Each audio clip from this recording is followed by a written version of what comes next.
Hello everyone. आज हम करेंगे GK PYQ पार्ट 1 का लेक्चर 16। स्टार्ट करते हैं आज का लेक्चर।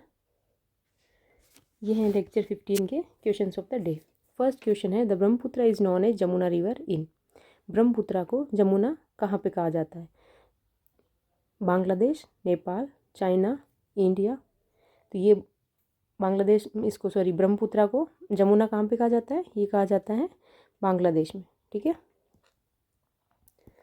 इसको बांग्लादेश में जमुना कहते हैं। सेकंड क्वेश्चन है, in which game when the score between two players is 40-40 it is called a ड्यूस।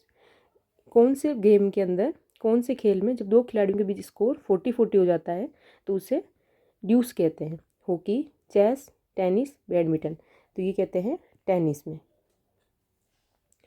Next, ये है लेक्चर 16 के क्वेश्चन। स्टार्ट करते हैं। फर्स्ट क्वेश्चन है, folic acid is the chemical name of the which of the following vitamins. कौन से vitamin का जो रासायनिक नाम है वो उसको मतलब वो है फॉलिक एसिड। तो vitamin B7, vitamin B9, vitamin B6, vitamin B12। तो ये है विटामिन B9 का। ठीक है, नेक्स्ट हम लोग क्या करेंगे, जो भी विटामिन्स हैं उनके सारे सबके केमिकल नेम देखेंगे। विटामिन ए को क्या कहते हैं? रेटिनॉल। और जो विटामिन ए की डेफिशिएंसी से जो बीमारियां होती है वो कौन सी है? जेरोप्थेल्मिया, नाइट ब्लाइंडनेस। ये किसकी है? आइज की। ठीक है, नाइट ब्लाइंडनेस। सेकंड है विटामिन डी। विटामिन डी को क्या कहते हैं? कैल्सीफेरॉल। विटामिन डी की कमी से कौन सी होती है? रिकेट्स, जो हड्डियों की। ठीक है, विटामिन ई को क्या कहते हैं? टोकोफेरॉल। और ई की कमी से कौन सी होती है? जो विटामिन ई मतलब ई की जब कमी होती है तो उसमें क्या होता है? Anti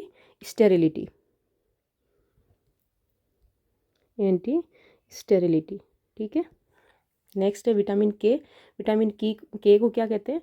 phylloquinone. और फाइलोक्विनोन मतलब विटामिन ए की जब कमी होती है तो उसकी वजह से क्या होता है? ब्लड में क्लोट नहीं बनता है, मतलब थक्का नहीं बनता है खून का। तो इसमें क्या होगा? No blood clotting. फिर है विटामिन B1। विटामिन B1 को क्या कहेंगे? थायमीन। ठीक है, और विटामिन B1 की जो कमी से होता है वो है बेरीबेरी। विटामिन B2 को कहेंगे राइबोफ्लेविन। विटामिन B3 को कहेंगे नियासिन, नायसिन। और इस नायसिन की जो कमी से जो रोग होता है, जो डिजीज होती है वो कौन सी है? विटामिन B3 के से होता है पेलेग्रा। ठीक है, ये जो मतलब मेनली जो पूछी जाती है उन्हीं का बता रही हूँ मैं। विटामिन B5 को कहते हैं पेंटोथेनिक एसिड। विटामिन B6 को कहते हैं पायरोडॉक्सिन। विटामिन B7 को बायोटीन। विटामिन B9 को फॉलिक एसिड। विटामिन B12 को साइनोकोबालेमिन। और विटामिन B12 की कमी से जो रोग होता है उसको कहते हैं पर्नीसियस एनीमिया।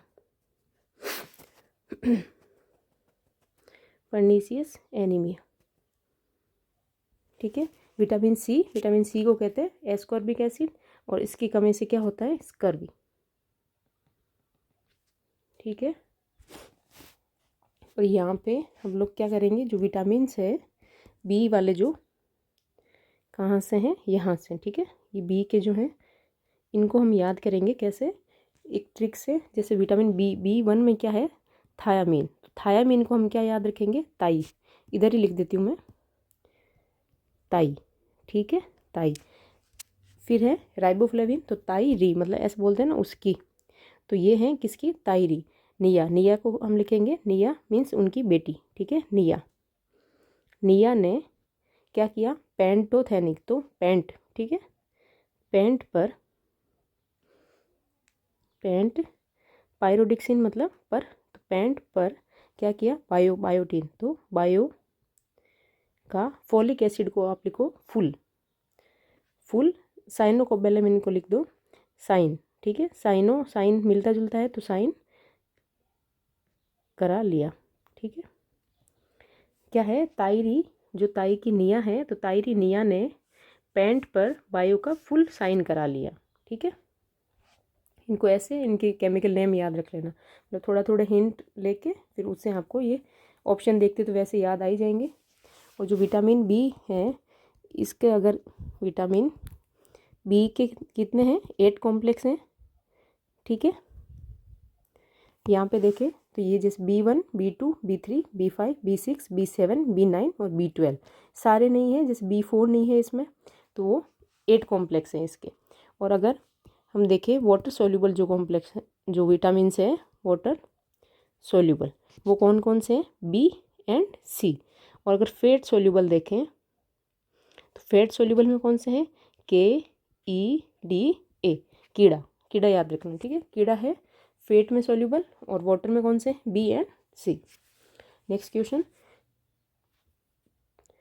पृथ्वीराज नहीं है, Mohammad Ghori attacked Tabarhinda Bathinda in 1191 and strategic point 4। Mohammad Ghori ने जो 1191 में तबर हिंदा बठिंडा पर हमला किया, तो ये डैश के लिए एक रणनीतिक बिंदु था, मतलब ये किसका एक रणनीतिक बिंदु था, हेमचंद्र विक्रमादित्य, महाराणा प्रताप सिंह, राणा कुंभा, पृथ्वीराज चौहान। तो ये हैं पृथ्वीराज चौहान, ठीक है। इस टाइम जो मोहम्मद गौरी है ये कौन था, ये था टर्किस, ठीक है। और जो बठिंडा जो तबर हिंदा है ये क्या, एक फोर्ट था जहाँ पे ये इन्होंने अटैक किया था। और ये किसका था, मतलब ये एक पृथ्वीराज चौहान के उसमें था, शासन में, ठीक है। और अगर हम देखें टर्किश में, तो टर्किश में फर्स्ट जो टर्किश इन्वेंजन जो किया है, मतलब जो अटैक किया है इंडिया पे, वो कौन था वो था महमूद गजनी, ठीक है, महमूद गजनी। और इसने कब किया, ये इसने किया 1000 से लेके 1027 AD के बीच में, ठीक है। इसने कितनी बार, 17 टाइम्स अटैक किया इसने। और इसने जो सोमनाथ टेम्पल है, सोमनाथ टेम्पल उसको लूट लिया था, ठीक है। कब, 1025 AD में। और 1026 AD में इसने डिस्ट्रॉय कर दिया था, ठीक है। इसके अलावा इसने एक हिंदू रूलर को हराया था, वो कौन था, डिफीटेड हिंदू रूलर, जिसका नाम क्या था, जयपाल, ठीक है। और सेकंड जो था वो है मोहम्मद गौरी, सेकंड टर्किश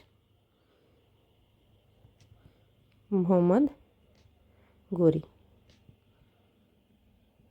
इसका कब से कब तक, 1175 से 1205 AD के बीच में इसने अटैक किए। तो इसने जो सोलंकी क्वीन थी, सोलंकी रानी, जिसने इसको हराया था, ठीक है, डिफीटेड हिम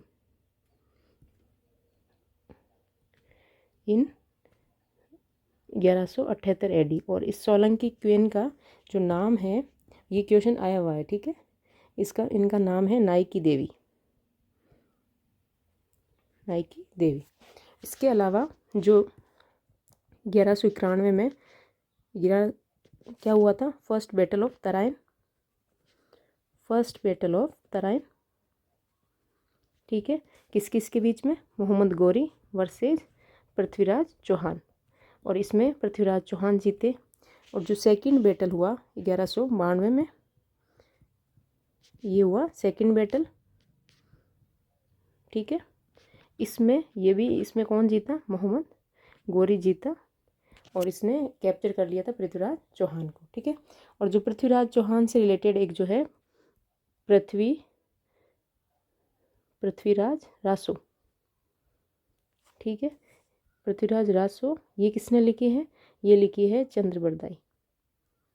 चंद्रबरदाई जो इनका कोर्ट पोएट था, मतलब इनका जो दरबार का कवि था, ठीक है।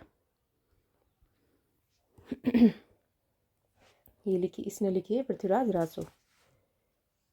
अच्छा, आगे लिख दूँ फिर, तो इतना यहाँ पे घुसा के लिखा है, पृथ्वीराज रासो। और ये किसने लिखी है, ये लिखी है कोर्ट पोएट चंद्रबरदाई, ठीक है। और इसके अलावा अगर देखें किसने अटैक किया, फर्स्ट मुस्लिम अटैक किसने किया था? वो था मोहम्मद बिन कासिम। ये भी क्वेश्चन आया हुआ है, ठीक है, मोहम्मद बिन कासिम। और इसने कब किया? 712 AD में। ये भी याद रखना है। Next question, which state implements Mahalakshmi scheme aimed at proving free travel to women in buses? किस राज्य ने बसों में महिलाओं को मुफ्त यात्रा प्रदान करने के उद्देश्य से महालक्ष्मी योजना लागू की है? तो ये कौन सी स्टेट ने की है? उड़ीसा, केरला, तेलंगाना, तमिलनाडु। तो ये की है तेलंगाना ने। और इस जो महालक्ष्मी योजना है इसके तहत क्या क्या है? 25 रुपये दिए जाएंगे हर मंथ औरतों को, और उनको गैस सिलेंडर कितने में मिलेगा? 500 रुपये में। और उनको फ्री ट्रेवल, मतलब जो बसेज हैं उनमें उनका किराया नहीं लगेगा, ठीक है। Next question, which is not correct about the India's prime minister? जो इंडिया का प्राइम मिनिस्टर है, प्रधानमंत्री है, उसके बारे में कौन सा कथन सही नहीं है? He is appointed by the president of India. उन्हें भारत के राष्ट्रपति द्वारा नियुक्त किया जाता है, सही है। He is the head of government, मतलब वो गवर्नमेंट के सरकार का मुखिया होता है, सही है ये भी। He can be removed if no confidence motion is passed by both the houses of parliament with 2/3 majority. यदि संसद के दोनों सदनों द्वारा 2/3 बहुमत से अविश्वास प्रस्ताव पारित किया जाता है तो उसे हटाया जा सकता है। तो इसमें क्या है, होता तो अविश्वास प्रस्ताव से ही है, मतलब नो कॉन्फिडेंस मोशन से ही हटाते हैं, बट जो 2/3 मेजोरिटी लिखा है ये क्या है? ये गलत है। यहाँ पे क्या होगा? सिंपल मेजोरिटी होगा। जो भी सेंटेंस वाले क्वेश्चन आते हैं उनको थोड़ा ध्यान से पढ़ना है, उसमें हल्का सा कुछ चेंज कर देते हैं, ठीक है। लास्ट क्या है? He is the leader of majority party इन लोकसभा। तो ये भी सही है, लोकसभा बहुमत दल का नेता, ठीक है। इसमें अगर हम पीएम का देखें तो पीएम जो है क्या है? हेड ऑफ गवर्नमेंट, ठीक है। और ये क्या है? आर्टिकल 74A में है जो head of council of ministers. Council of ministers, जो काउंसिल ऑफ मिनिस्टर्स है उसका भी हेड होता है। अगर 75 में देखें तो उसमें क्या है? अपॉइंटेड कौन किसके द्वारा होता है? बाय प्रेसिडेंट अपॉइंट करता है। और जो काउंसिल ऑफ मिनिस्टर्स है उसको भी कौन करता है? प्रेसिडेंट ही करता है, पर किसकी एडवाइस पे? वो करता है ऑन एडवाइस ऑफ पीएम की एडवाइस पे करता है, ठीक है। और इनकी अगर स्ट्रेंथ देखें तो जो 91st कॉन्स्टिट्यूशनल अमेंडमेंट्स हैं, इनकी जो स्ट्रेंथ जो फिक्स की गई है वो कितनी है? Council of ministers plus PM, ठीक है। और ये कितने होंगे इनकी स्ट्रेंथ इनकी होगी shall not be more than 15%, shall not be more than 15%। किसका? Of the members of house of people, ठीक है। इसमें पीएम भी इंक्लूड है। किससे ज़्यादा नहीं हो सकती? 15% से ज़्यादा नहीं हो सकती, ठीक है। और इनके अगर जैसे पीएम को हटाने का देखें तो वो हमने देख लिया, नो कॉन्फिडेंस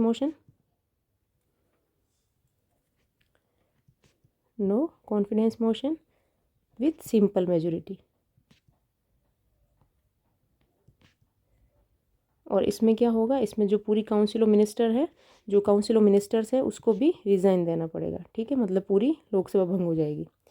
और इनमें जो काउंसिल ऑफ मिनिस्टर्स है वो किसके रेस्पॉन्सिबल है? Collectively responsible to Lok Sabha. ये क्वेश्चन भी कई बार पूछा जाता है, ठीक है।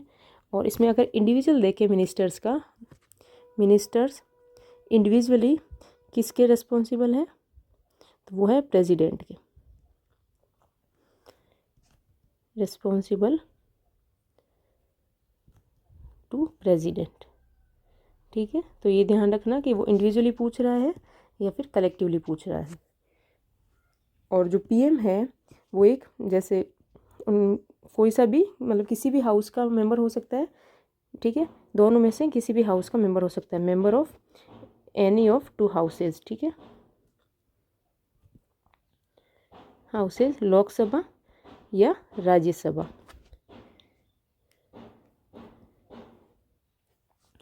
और अगर पीएम इनका मेंबर नहीं है कि जैसे लोकसभा और राज्यसभा दोनों का मेंबर नहीं है, अगर आउटसाइड मेंबर है, आउटसाइड मेंबर, तो उसको जो मेंबरशिप है वो कितने मंथ्स के अंदर प्रूव करनी पड़ेगी, विद इन 6 मंथ्स में मेंबरशिप प्रूव करनी पड़ेगी। ठीक है,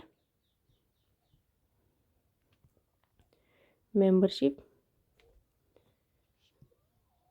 has to prove.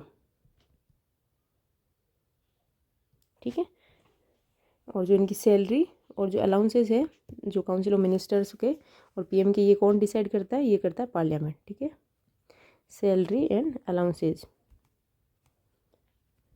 By parliament, कौन डिसाइड करेगा, ये करेगा पार्लियामेंट। आगे बढ़े, next question, Ugadi celebrated in which of the following states. जो उगाड़ी है त्यौहार, मतलब किस राज्य में मनाया जाता है, तो हिमाचल प्रदेश, आंध्र प्रदेश, मध्य प्रदेश, केरल। तो ये मनाया जाता है कहाँ पे, आंध्र प्रदेश में, उगाड़ी फेस्टिवल। और ये क्या है, ये है Telugu new year, Telugu new year. ठीक है, जो अप्रैल में, मतलब अप्रैल टाइम में कौन सा होता है, चैत्र मंथ, जो जो कैलेंडर है, हिंदू कैलेंडर, उसके अकॉर्डिंग है चैत्र। ठीक है, अब जो आंध्र प्रदेश के हैं जितने भी फेस्टिवल वो भी देख लेते हैं, जो मेन एग्ज़ाम्स में जो आते हैं। ठीक है, अम्मा किस पे गई, गाड़ी पे, गाड़ी पर किसकी यात्रा करने, ब्रह्मा की यात्रा में गई, यात्रा में गई थी। और अम्मा क्या हो गई, अंधेरे, बीच में कहीं अंधेरा आया है तो अंधेरे से पागल हो गई अम्मा। अम्मा गाड़ी पर ब्रह्मा की यात्रा में गई थी और अंधेरे से पागल हो गई। अम्मा से है दुर्गा माँ फेस्टिवल, दुर्गा माँ फेस्टिवल। गाड़ी से है उगाड़ी, जो कि तेलुगु न्यू ईयर है और कब मनाया जाता है, अप्रैल चैत्र मंथ में। ब्रह्मा से है ब्रह्मोत्सव, ब्रह्मोत्सव। और ये कहाँ मनाया जाता है, ये मनाया जाता है वेंकटेश्वर टेम्पल तिरुपति में, टेम्पल तिरुपति में। कितने दिन के लिए, 10 दिन के लिए। ठीक है, यात्रा से है यलमा यात्रा, यलमा यात्रा में गई थी। और अंधेरे से आंध्र प्रदेश के हो गए फेस्टिवल। पागल से है पोंगल, जो कि एक क्या है, हार्वेस्टिंग फेस्टिवल है। ये हो गए आंध्र प्रदेश के फेस्टिवल। आगे बढ़े, नेक्स्ट क्वेश्चन है, वंदे मातरम वो संग for the first time in the Calcutta session of the Congress under who chairmanship.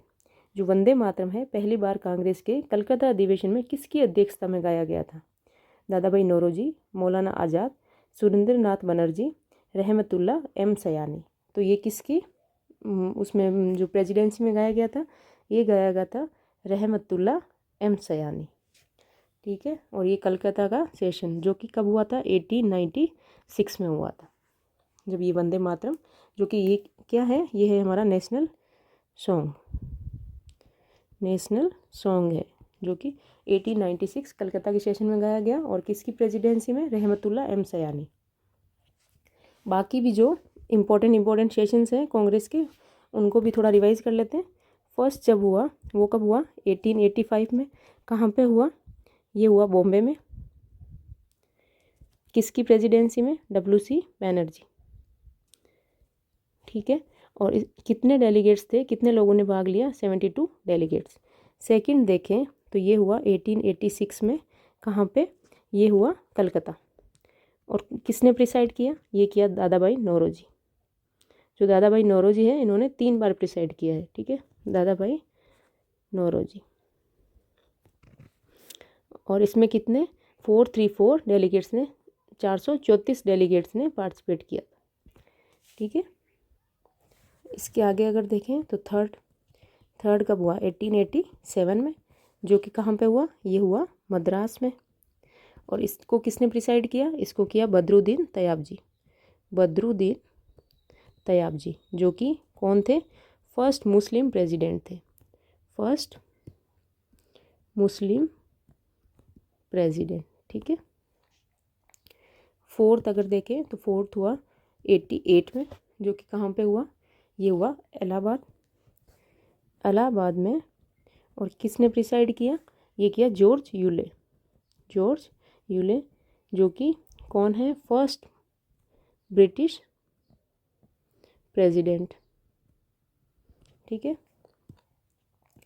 Next देखें जो और इम्पोर्टेंट है 1896 का, जो भी हमने देखा कहाँ पे हुआ था, कलकत्ता में हुआ था, ठीक है।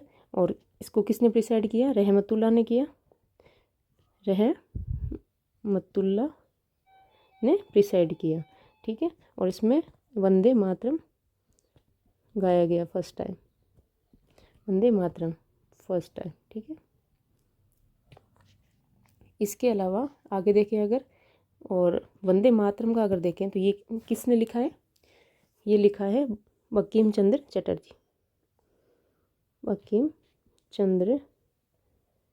चटर्जी ने। और ये गाया किसने था, ये गाया था रविंद्रनाथ टैगोर ने गाया था,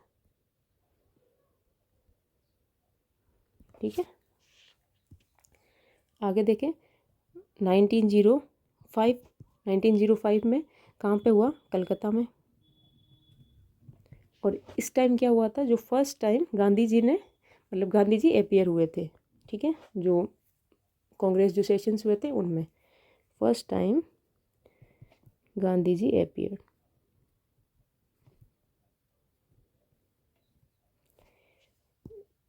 इसके अलावा और देखें तो ये 1901 में हुआ था, ये हुआ था 1901 में कलकत्ता में। और 1905 में हुआ बनारस में, जो कि किसने किया प्रिसाइड, ये किया गोपाल कृष्ण गोखले, जो कि कौन थे, महात्मा गांधी के पॉलिटिकल गुरु, ठीक है।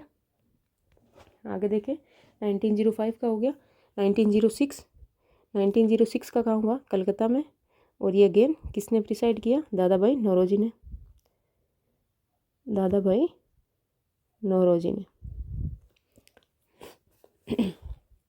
और इसमें जो 1906 में हुआ, इसमें क्या किए थे, 4 रेजोल्यूशंस लिए गए थे, 4 रेजोल्यूशंस।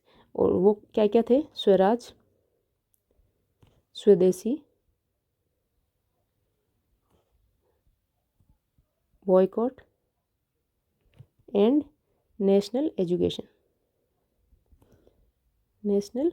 एजुकेशन, ठीक है। 1907 का देखें, जो कि कहाँ पे हुआ, सूरत। तो सूरत उस टाइम क्या हुआ था, सूरत स्प्लिट हुआ था। और जो प्रिसाइड कर रहे थे वो कौन थे, आरबी घोष। इसमें क्या हुआ, इसमें हुआ कांग्रेस स्प्लिट, 2 भागों में कांग्रेस बट गई थी, जो मॉडरेट्स एंड एक्सट्रीमिस्ट्स, नरम दल और गरम दल।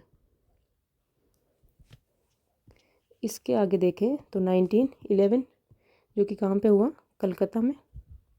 और ये किसने प्रिसाइड किया, ये किया पंडित बिशन नारायण, ठीक है। इस टाइम क्या हुआ था, इस टाइम नेशनल सॉन्ग गाया गया था, नेशनल एंथम, सॉन्ग तो पहले गा दिया, नेशनल एंथम, जो कि कौन सा है, जन गण मन, ठीक है। 1911 हो गया। इसके आगे 1916, जिसमें क्या हुआ था, वापस कांग्रेस मर्ज हो गई थी। कहाँ पे हुआ ये हुआ लखनऊ में। और किसने किया प्रिसाइड, अंबिका चरण मजूमदार।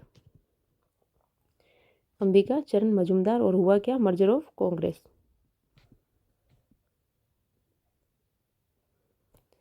ठीक है। 1917 का देखें अगर, तो 17 में कलकत्ता में हुआ। और किसने प्रिसाइड किया, एनी बेसेंट, जो कि फर्स्ट वुमन प्रेसिडेंट बनी, ठीक है। फिर देखें तो 1924 का किसने किया, ये किया कहाँ पे हुआ? बेलगाम। और किसने प्रिसाइड किया? गांधी जी। ये एक सिंगल जो एक ही जो है सेशन था जिसको गांधी जी ने प्रिसाइड किया था। ठीक है। 1925 का देखें, 1925 में कहाँ हुआ? कानपुर। और ये किसने प्रिसाइड किया? ये किया सरोजनी नायडू। सरोजनी नायडू। और ये बनी फर्स्ट इंडियन वुमेन प्रेसिडेंट। ठीक है। नेक्स्ट देखें, 1925 तक हो गए। तो 1900 इसके बाद जो इम्पोर्टेंट है 1929, इसमें क्या हुआ? लाहौर में हुआ था, जिसमें स्वराज का रेजोल्यूशन लिया गया था, स्वराज, पूर्ण स्वराज का। और ये किसने प्रिसाइड किया? जवाहरलाल नेहरू ने। और क्या हुआ था? पूर्ण स्वराज। ये क्वेश्चन भी कई बार पूछा गया है। ठीक है। 1929। फिर देखें 1931 कराची सेशन, कराची। और ये किसने प्रिसाइड किया? सरदार वल्लभ भाई पटेल, सरदार पटेल ने। इसके अलावा देखें तो 1937 जो कि कहाँ हुआ? फैज़पुर, रेड से लिखूँ, फैज़पुर। और ये किसने प्रिसाइड किया? जवाहरलाल नेहरू। और ये क्यों इम्पोर्टेंट है? क्योंकि ये एक ही ऐसा सेशन था जो कहाँ पे हुआ? विलेज में हुआ। First session held in village. ठीक है। और इसके बाद देखें तो 1938 जो कि कहाँ हुआ? हरिपुरा। किसने प्रिसाइड किया? सुभाष चंद्र बोस। इसके नेक्स्ट वाला 1939 जो कि कहाँ हुआ? त्रिपुरी। और ये किसने प्रिसाइड किया? सुभाष चंद्र बोस ने। बट इन्होंने बाद में रिज़ाइन कर दिया। और रिज़ाइन करने का रीज़न क्या था? जो गांधी जी है, इन्होंने किसको खड़ा किया? मतलब प्रेसिडेंसी के लिए इन्होंने किया पटाभी सीतारमैया। और ये हार गए। ठीक है। और प्रेसिडेंट कौन बना? सुभाष चंद्र बोस बने। तो इन्होंने बोला ये सीतारमैया की हार नहीं, ये मेरी हार है। तो सुभाष चंद्र बोस ने रिज़ाइन कर दिया। और इनके बाद जो इन्होंने क्या किया? रिज़ाइन किया। उसके बाद जो बने वो कौन बने? वो बने राजेंद्र प्रसाद। राजेंद्र प्रसाद बने। ठीक है। ये हो गए जो मेन तो जो इम्पोर्टेंट सेशंस थे कांग्रेस के वो। ठीक है। इनको बार बार जैसे मैंने सारे लिखवाए तो रिवाइज कर लेना, इनमें से कई बार क्वेश्चन बनता ही बनता है। ठीक है। Next question, the study of structure, evolution and dynamics of earth and it's natural mineral and energy resources is called. जो पृथ्वी की संरचना, विकास और गतिशीलता और इसके प्राकृतिक खनिज और ऊर्जा संसाधनों के अध्ययन को क्या कहा जाता है? Geography, geology, geometry, geophysics. तो इसको क्या कहते हैं? इसको कहते हैं जियोलॉजी। ठीक है। जिसमें जो रॉक्स वगैरह के बारे में पढ़ते हैं, मेन जो खनिज वगैरह है, जो उसकी पृथ्वी की क्या देखी जाती है? स्ट्रक्चर वगैरह। ठीक है। तो ये है geology. Next question, Mohibahauddin Dagar a renowned musician is known for the playing which of the following instruments. जो मोहिबहुद्दीन डागर हैं एक प्रसिद्ध संगीतकार हैं जो कि कौन सा वाद्य यंत्र बजाते हैं? रुद्र वीणा, सितार, सारंगी, संतूर। तो ये बजाते हैं रुद्र वीणा। बाकी के लगभग हमने देखे हैं तो उनमें तो आप वैसे ही अगर याद करोगे तो उसमें से अभी तक कहीं नाम नहीं आया इनका। तो ये बजाते हैं रुद्र वीणा। और रुद्र वीणा में एक और इम्पोर्टेंट है असाद अली खान। ठीक है। इसको आप ऐसे याद कर सकते हो, जो सैड होते हैं उनका क्या हुआ? रुद्र रूप देखने को मिलता है। मतलब उनका जो बहुत ही ज़्यादा गुस्सा वगैरह करके सैड होके रुद्र रूप। ठीक है। तो असाद Ali Khan. Next question, correctly match the following. निम्न का सही मिलान करें। एक साइड जो दिए हुए हैं वो दिए हुए हैं स्टेट्स और एक साइड दिए हुए हैं बायोस्फीयर रिजर्व। तो इसमें स्टेट्स हैं आसाम, मध्य प्रदेश, उड़ीसा, मेघालय। और जो रिजर्व है वो कौन से हैं? पंचमढ़ी, नोकरेक, मानस, सिमलीपाल। तो अगर इसमें देखें तो मानस सबको याद होगा, मानस किसमें है? आसाम में। तो ए में क्या होगा? सी। और जो सिमलीपाल जो नोकरेक है, नोकरेक भी पता होगा लगभग, मेघालय में है। तो फर्स्ट में सी। अच्छा, फर्स्ट से ही हो रहा है ये तो।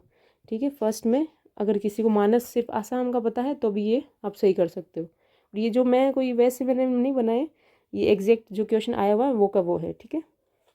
CHSL Tier 2 में आया हुआ ये क्वेश्चन। और बाकी का अगर देखें तो नौकरी किस में हो गया? ये हो गया मेघालय में। सिमलीपाल किस में है? उड़ीसा में। और जो मध्य प्रदेश है उसमें है पंचमढ़ी। ठीक है, देखते हैं हम, ये है 18 बायोस्फीयर रिजर्व। ठीक है, इनको सबको देख लेते कौन सा किस स्टेट में है। कोल्ड डेजर्ट का देखें तो वो है हिमाचल प्रदेश। नंदा देवी कहाँ पे है, वो है उत्तराखंड में। कच्छ, जो रन ऑफ कच्छ है वो कहाँ है, गुजरात में। ठीक है, पंचमढ़ी और पन्ना जो मध्य प्रदेश है उसमें 2 है, 1 और ये 2। ठीक है, पन्ना और पंचमढ़ी। फिर है अचनकमर अमरकंटक। जो अमरकंटक है ये छत्तीसगढ़ और मध्य प्रदेश के, ये दोनों के जो बॉर्डर पर है। ठीक है, कुछ एरिया इसमें मध्य प्रदेश का भी आ रहा है। नीलगिरी जो है केरला, तमिलनाडु और कर्नाटका, ये तीनों के बॉर्डर पर है। अगस्तमलाई है तमिलनाडु और केरल के बॉर्डर पे। गल्फ ऑफ मन्नार जो कि किस में है, तमिलनाडु में है। शेषाचलम किस में है, आंध्र प्रदेश। सिमलीपाल जो उड़ीसा में है, अभी देख लिया हमने। ग्रेट निकोबार है वो कहाँ पे है, वो है अंडमान एंड निकोबार आइलैंड्स में।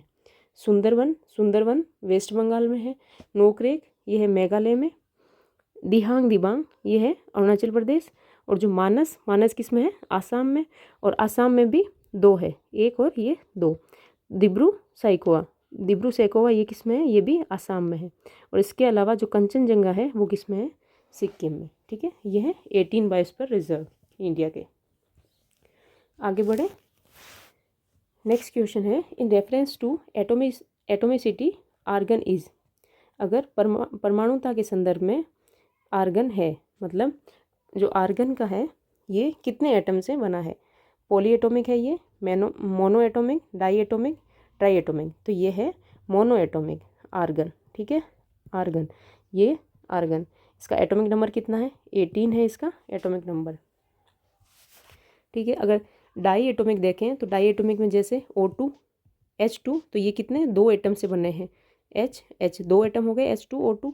अगर ट्राई एटॉमिक देखें तो ओजोन, ये क्या है, ओजोन है जो कि 3 एटम से बने हैं, ऑक्सीजन के 3 एटम से बना हुआ है।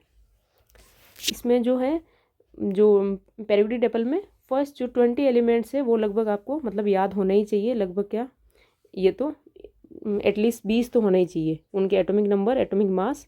ठीक है, और वो किस ग्रुप में है, जैसे आर्गन है अगर, तो आर्गन का कौन सा ग्रुप है, इसका ग्रुप है 18, ग्रुप 18 में है, जिसको क्या कहते हैं, नोबल गैसेज कहते हैं और जीरो ग्रुप भी कहते हैं। ठीक है, जीरो ग्रुप भी कहते हैं जो 18 है उसको।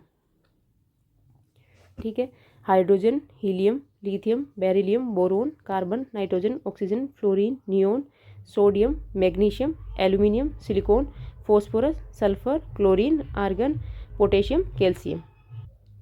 ये 20 आपको याद रखना है। ठीक है, कैल्शियम तक। आगे करें, next question, ministry of textiles organise one Bharat sari walkathon at which place. जो कपड़ा मंत्रालय ने वन भारत साड़ी वॉकथॉन का आयोजन किस स्थान पर किया है, दिल्ली, मुंबई, अहमदाबाद, सूरत। तो ये कहाँ पे हुआ है, ये हुआ है मुंबई में। जो इससे पहले जो हुआ था वो कहाँ पे हुआ था, सूरत में हुआ। ठीक है, और इसका अगर मोटो देखें, मतलब ये किस लिए ऑर्गेनाइज किया गया है, तो ये किसको प्रमोट करने के लिए, साड़ी कल्चर को प्रमोट करने के लिए ऑर्गेनाइज किया गया था। ठीक है, next question, A duopoly is a type of oligopoly. जो एक डुओपोली है वो किसका टाइप है, ओलिगोपोली का है, सॉरी, वेयर इन, जिसके अंदर मतलब how many famous have dominated और एक्सक्लूसिव कंट्रोल ओवर ए मार्केट, जिसमें कितने फेम्स का कंट्रोल होता है मार्केट पे। ठीक है, एक मतलब जो डुओपोली एक प्रकार का अल्पाधिकार है जिसमें कितने फेम्स का बाजार पर प्रमुख या अनन्य नियंत्रण होता है। तो डुओपोली में हम अगर देखें तो नाम से पता लग रहा है डुओ मीन्स 2, तो कितने का होगा, 2 का होगा। ठीक है, और ये किसका टाइप है, ये है ओलिगो टाइप। जो ओलिगोपोली होता है इसमें क्या होता है, इसमें जो मोर देन 2 होते हैं। ठीक है, 2 और मोर देन 2 सेलर्स, एक से ज़्यादा सेलर्स होते हैं। अगर इसमें हम देखें और जो टाइप्स ऑफ मार्केट हैं, टाइप्स ऑफ मार्केट, इसमें एक है, क्या है, वो है मोनोपोली। मोनोपोली में क्या होता है, एक ही सेलर होता है। ठीक है, ओनली 1 सेलर। जैसे एग्जांपल देखें तो इंडियन रेलवे, ठीक है, इसके अलावा कोई नहीं है। तो एक ही है ये। सेकंड देखें तो वो होता है ओलिगोपोली। ओलिगोपोली की जो बेसिक फॉर्म है वो भी हमने पढ़ा क्वेश्चन में, वो क्या है, डुओपोली। ठीक है, ओलिगोपोली। ओलिगोपोली में क्या होता है, फ्यू डोमिनेंट सेलर्स, मतलब एक से ज़्यादा सेलर्स होंगे। इसमें अगर एग्जांपल देखें, और मैनी बायर्स, मतलब ख़रीदार तो बहुत सारे होते ही हैं, मैनी बायर्स। एग्जांपल देखें तो टेलीकॉम सेक्टर, जैसे ये जो फिक्स है, रिलायंस, वोडाफोन, जियो, जो भी ये 5-6 जो है, BSNL, ठीक है, यही चलती है, तो टेलीकॉम सेक्टर। नेक्स्ट देखें तो वो हो जाएगा मोनोपोलिस्टिक। मोनोपोलिस्टिक इसमें क्या होता है, इसमें बहुत सारे सेलर होते हैं, मैनी सेलर्स। मैनी सेलर्स और मैनी बायर्स, खरीदने वाले भी बहुत सारे हैं, बेचने वाले भी बहुत सारे हैं। और इसमें क्या होता है, लगभग सिमिलर होते हैं, स्लाइटली डिफरेंट होते हैं, बाकी सिमिलर ही होते हैं। ठीक है, स्लाइटली डिफरेंट। जैसे हम एग्जांपल देखें तो एग्जांपल इसका रेस्टोरेंट। ठीक है, रेस्टोरेंट में अगर हम जाते हैं तो उसमें क्या है, किसी में कुछ मिल रहा है, किसी में कुछ मिल रहा है। ठीक है, तो वो हल्का हल्का, मतलब उनमें डिफरेंस है, बाकी वो सेम ही है। क्लोथिंग, अगर कपड़ों का देखें मार्केट, तो उसमें भी सेम से ही होता है, किसी में कुछ मिल रहा है, किसी में मिलना कपड़े ही हैं, कपड़ों में अलग अलग टाइप मिल रहे हैं। ठीक है, फिर देखें लास्ट है परफेक्ट कंपटीशन, जिसमें कोई भी एंट्री ले सकता है और कोई भी जा सकता है। मैनी सेलर्स और मैनी बायर्स, मतलब बहुत सारे खरीदार और बहुत सारे, जिसमें एकदम सेम भी हो सकते हैं। ठीक है, इसमें ये नहीं है कि अलग अलग है। इसका एग्रीकल्चरल मार्केट। ठीक है, और जो टेलीकॉम सेक्टर है, जो ओलिगोपोली है, इसमें क्या होता है, मतलब जो एंट्री होती है वो इतनी इजीली नहीं होती, मतलब इसमें क्या होगा, बहुत पैसे वैसे लगाने पड़ेंगे, तो इतनी इजीली एंट्री नहीं हो सकती। ठीक है, नो इजी एंट्री। ये हैं types of market, monopoly, oligopoly, monopolistic, perfect competition. ठीक है, next question, who founded the city of Agra. जो आगरा शहर है, जो आगरा सिटी है, उसकी स्थापना किसने की है। बाबर, राजा भोज, अकबर, सिकंदर लोदी। तो ये किसने की है, ये है सिकंदर लोदी ने। Next question, who founded the Asiatic Society of Bengal in 1784। जो एशियाटिक सोसाइटी है, जो किसने फाउंड की थी, इसकी स्थापना किसने की है और कब की है, 1784 में। ऑप्शंस है Warren Hastings, Sir William Jones, Lord Cornwallis, Lord Macaulay. तो ये की है सर विलियम जोन्स ने। ठीक है, कब की है, 1784 में की है। लॉर्ड, अगर हम देखें, अगर वारेन, जो लॉर्ड वारेन हेस्टिंग है, इसका अगर देखें तो इसके टाइम पे क्या हुआ था, इसके टाइम पे रियोतवाड़ी सिस्टम स्टार्ट किया गया था, रियोतवाड़ी सिस्टम। और ये कब स्टार्ट हुआ, ये हुआ 1820 में। ठीक है, रियोत का मतलब क्या होता है, पीजेंट, फार्मर। ठीक है, रियोत का मतलब। और ये किसने स्टार्ट किया, ये किया Munro and Reid. Munro and Reid ने स्टार्ट किया। किस थ्योरी पे बेस्ड था, रिकार्डियन थ्योरी पे बेस्ड था, रिकार्डियन थ्योरी। ठीक है, बेस्ड ऑन रिकार्डियन थ्योरी। और इसके अंदर क्या होता था कि जो टैक्स है वो डायरेक्ट किससे लेंगे, टैक्स लेंगे डायरेक्ट फ्रॉम पीजेंट्स, मतलब फार्मर्स से डायरेक्ट टैक्स वसूल करेंगे, कौन, जो ब्रिटिशर्स है। इसमें मिडिल मैन कोई नहीं था। और ये कहाँ पे स्टार्ट किया गया, ये किया गया मद्रास में। ठीक है, अगर लॉर्ड कॉर्नवालिस का देखें तो मैं आगे लिख देती हूँ। ठीक है, Lord Cornwallis, Lord Cornwallis, Lord Cornwallis का देखें तो इसके टाइम पे स्टार्ट हुआ परमानेंट सेटलमेंट। परमानेंट सेटलमेंट, जिसको क्या कहते हैं हम, जमींदारी सिस्टम। जमींदारी सिस्टम, इसमें जमींदारी सिस्टम क्यों कहते हैं, इसको इसलिए कहते हैं क्योंकि इसमें जो जमींदार थे वो थे मिडिलमैन। मतलब क्या होता था, पीजेंट्स जमींदार टैक्स लेंगे और जमींदार जो है ब्रिटिशर्स को आगे टैक्स देंगे। ठीक है, जमींदार क्या थे, मिडिलमैन। और ये कहाँ पे किया गया स्टार्ट, ये किया गया बंगाल में। कब किया गया? ये हुआ 1793 में, ठीक है। और जो लॉर्ड कॉर्नवालिस है इनको फादर ऑफ सिविल सर्विसेज भी कहते हैं, फादर ऑफ सिविल सर्विसेज, ठीक है, लॉर्ड कॉर्नवालिस को। जो लॉर्ड मैकाले है इनको क्या कहते हैं? इनको कहते हैं father of English education, English education, ठीक है। इन्होंने जो मैकाले मिंट वगैरह चलाया था तो इसलिए इनको कहते हैं फादर ऑफ इंग्लिश एजुकेशन। और जो सिविल सर्विसेज में अपॉइंटमेंट जो है वो किसने शुरू किए थे? वो लॉर्ड कॉर्नवालिस ने किए थे, इसलिए इनको कहते हैं फादर ऑफ सिविल सर्विसेज, ठीक है। Next question, who has been honoured with the Saraswati Samman 2023? जो सरस्वती सम्मान है 2023 का वो किससे सम्मानित किया गया है? रामदर्श मिश्रा, रनन प्रसाद, प्रभा वर्मा, दीपक मिश्रा। तो वो है प्रभा वर्मा, जिनको 2023 का क्या दिया गया है? सरस्वती सम्मान दिया गया है। और ये कौन देता है? ये देता है के बिरला फाउंडेशन, ठीक है। जो किस में दिया जाता है? लिटरेरी अवार्ड है ये, ठीक है। प्रभा वर्मा को दिया गया है। और ये कौन है? ये है मलयालम पोएट है ये, ठीक है। और इनकी जो किस बुक के लिए दिया गया है इनको? इनका एक नॉवेल है, नॉवेल का नाम क्या है? रौद्र सात्विकम, सात्विकम, इसके लिए इनको दिया गया है।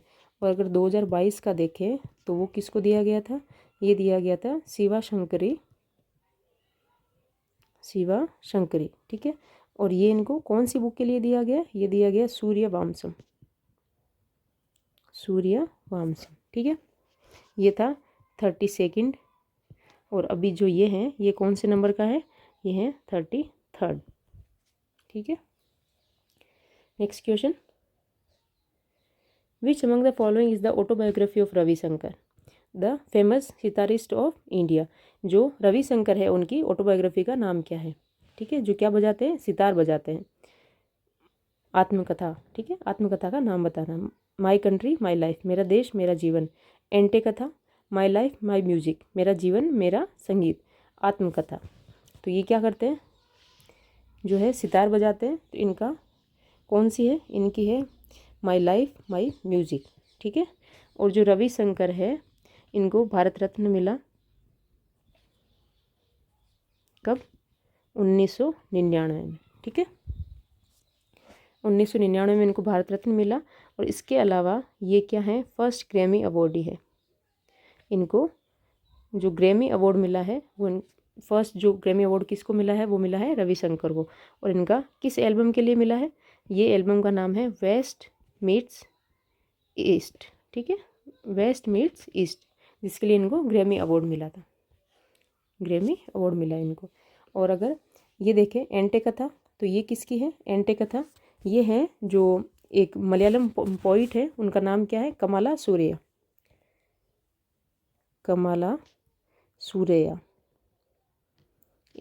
इनकी मलयालम पोइट है ये, इनकी ऑटोबायोग्राफी है, ठीक है। और इनको इनके पेन के नाम से जाना जाता है।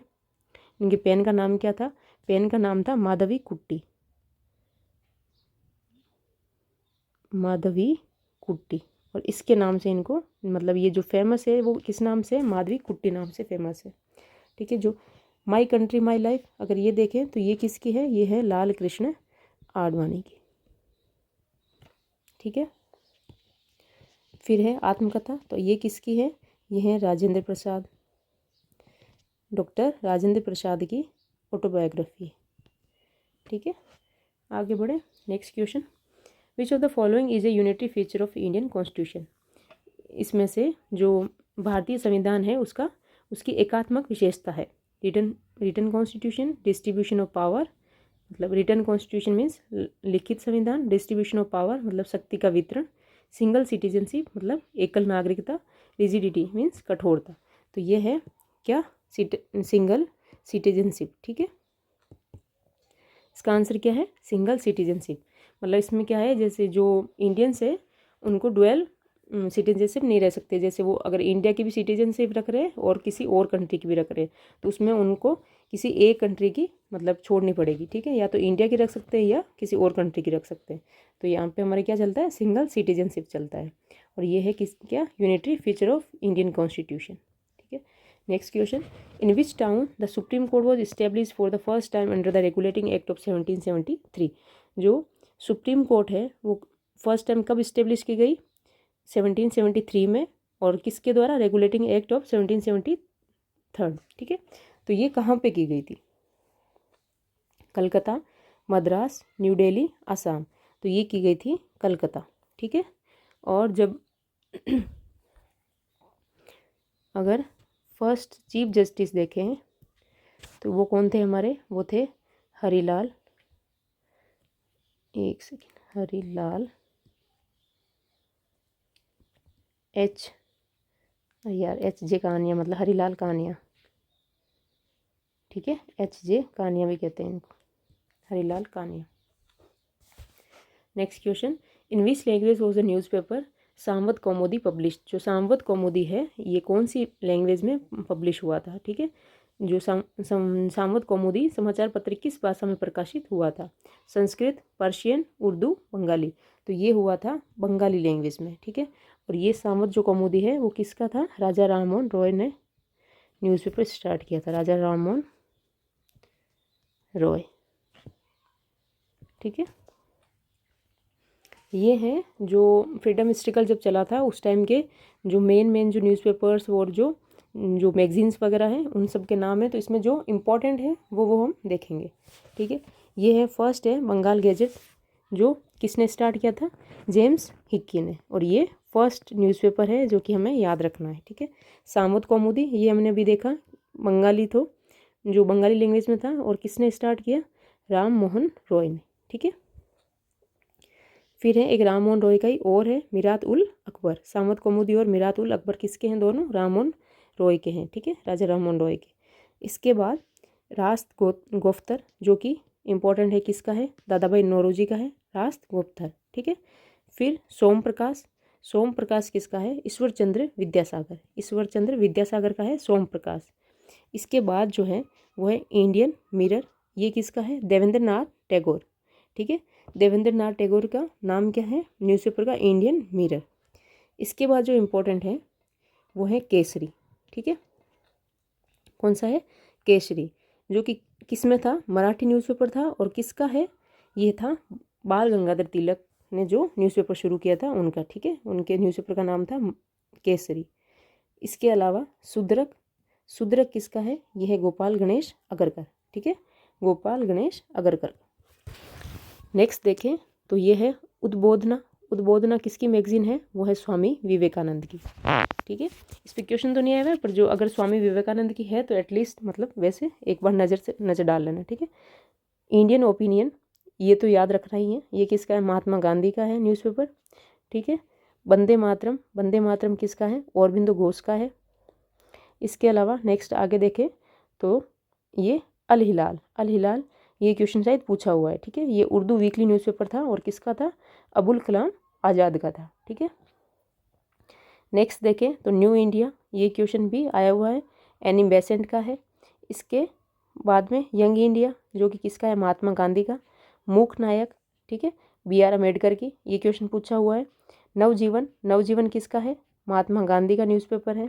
हरिजन ये एक जर्नल था जो कि किसने स्टार्ट किया, महात्मा गांधी ने, ठीक है, ये भी याद रखना है।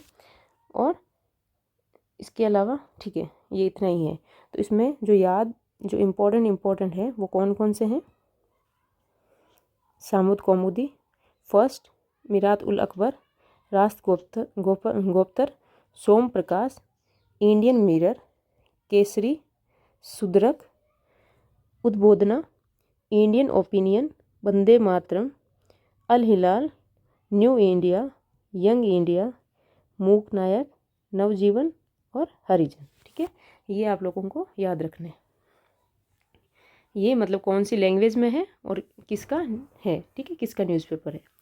Next question, who became first women vice chancellor of AMU। AMU क्या है, यह है अलीगढ़ मुस्लिम यूनिवर्सिटी, मुस्लिम यूनिवर्सिटी, ठीक है। अलीगढ़ मुस्लिम यूनिवर्सिटी की जो फर्स्ट वुमेन वाइस चांसलर बनी है वो कौन है?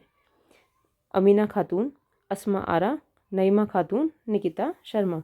तो ये है नईमा खातून, ठीक है, नईमा खातून, ये जो फर्स्ट वुमेन वाइस चांसलर बनी है अलीगढ़ मुस्लिम यूनिवर्सिटी की। Next question. अच्छा, क्वेश्चन कंप्लीट है लेक्चर 16 के, ये हैं question of the day. First question है, जुआरी is an important river of which of the following state? जो जुआरी रिवर है वो कौन सी राज्य की एक महत्वपूर्ण नदी है? उड़ीसा, उत्तराखंड, गोवा, सिक्किम, ठीक है। और अगर आप लोगों को क्वेश्चन आते हों तो प्लीज़ आप कमेंट कर दिया करो क्वेश्चन के आंसर, बाकी तो मैं नेक्स्ट जो लेक्चर होता है उसमें बताती हूँ, ठीक है। सेकंड क्वेश्चन है, who is known as the diamond of India? जो भारत का हीरा किसे कहा जाता है? गोपाल कृष्ण गोखले, महात्मा गांधी, लाल बहादुर शास्त्री, सरदार वल्लभ भाई पटेल, ठीक है। तो इसमें से डायमंड ऑफ इंडिया किसे कहा जाता है? और ये जो क्वेश्चंस हैं वो सारे क्वेश्चंस आए हुए हैं, मैंने कोई खुद से वैसे बना के नहीं डाले हैं, जो भी प्रीवियस ईयर क्वेश्चन हैं वो मैं डालती हूँ, ठीक है। उनमें से जो इम्पोर्टेंट जो रिवाइज होते रहते हैं वो क्वेश्चंस ज़्यादा हैं, ठीक है। आज का लेक्चर हमारा इतना ही है। Okay, thank you.